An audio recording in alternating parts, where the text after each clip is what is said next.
Islamic પવિત્ર મહિના મોહરમ અને તાજિયા જુલુસને લઈ સુરત પોલીસ તંત્ર સતર્ક બન્યું છે। શહેરમાં શાંતિ અને કાયદા વ્યવસ્થા જળવાઈ રહે માટે પોલીસ કમિશનર દ્વારા શાંતિ સમિતિની મહત્વપૂર્ણ બેઠક યોજાઈ હતી, જેમાં આગેવાનોને સોદર જાળવવા અને અફવાઓથી દૂર રહેવા અપીલ કરવામાં આવી હતી।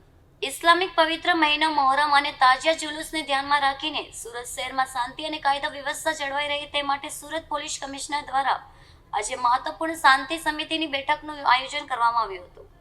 બેઠકમાં વિવિધ સમાજના આગેવાનો, ધાર્મિક સંસ્થાનો પ્રતિનિધિઓ તેમજ પોલીસ અધિકારીઓ ઉપસ્થિત રહ્યા હતા। આ દરમિયાન મોહરમ દરમિયાન નીકળનારા તાજિયા જુલુસના રૂટ, સુરક્ષા વ્યવસ્થા અને ટ્રાફિક નિયંત્રણ અંગે વિસ્તૃત ચર્ચા કરવામાં આવી હતી।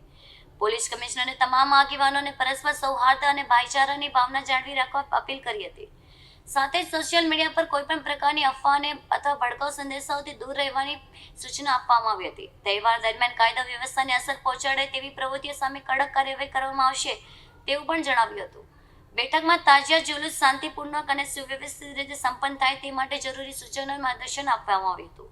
વિવિધ વિસ્તારોમાં વધારાનો પોલીસ બંદોબસ્ત ગોઠવવાની તૈયારી અંગે પણ ચર્ચા કરવામાં આવી હતી।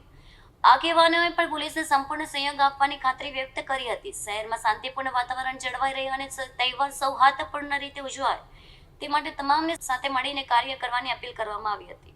તારીખ 26 જૂનના રોજ મોહરમના તહેવારની ઉજવણી થવાની છે, ત્યારે એને જ ભાગરૂપે સુરત શહેરમાં ખૂબ સુખ શાંતિ સે આ તહેવાર ઉજવવામાં આવે એના માટે આજે જો શહેરના જો શાંતિ સમિતિ ના મીટિંગ જો એક રાખવામાં આવી હતી, જેમાં તમામ જો હિન્દુ, મુસ્લિમ અને તમામ બીજા વર્ગના જો તમામ સમાજના લોકો અહીંયા હાજર હતા।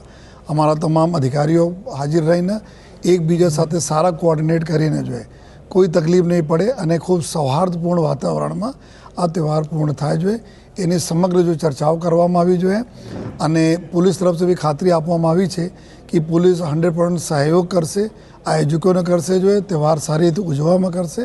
અને આયોજકો તરફથી, આગેવાનો તરફથી બી ખૂબ આપણને ખાતરી મળી છે કે કોઈ પણ કચાશ આ લોકો બી નહીં રાખશે પોલીસને મદદ કરવામાં, જેથી કે આપણા શહેરમાં જો સુરત શહેર સૌથી ઝડપથી વિકસતું શહેર છે એના મુખ્ય કારણ છે કે અહીંયાના ખૂબ સરસ કાયદાની વ્યવસ્થા, તો આ જાળવવામાં પબ્લિક અને પોલીસ બંને મળીને જો આ કામ કરી રહી છે, કરશે પણ જોઈએ, જેથી આપણે સુરત શહેરમાં આવનાર 3-4 મહિનાઓમાં જો ઘણા બધા જો તહેવારો આવે છે ખૂબ સારી રીતે શાંતિપૂર્ણ રીતે પૂર્ણ થાય છે।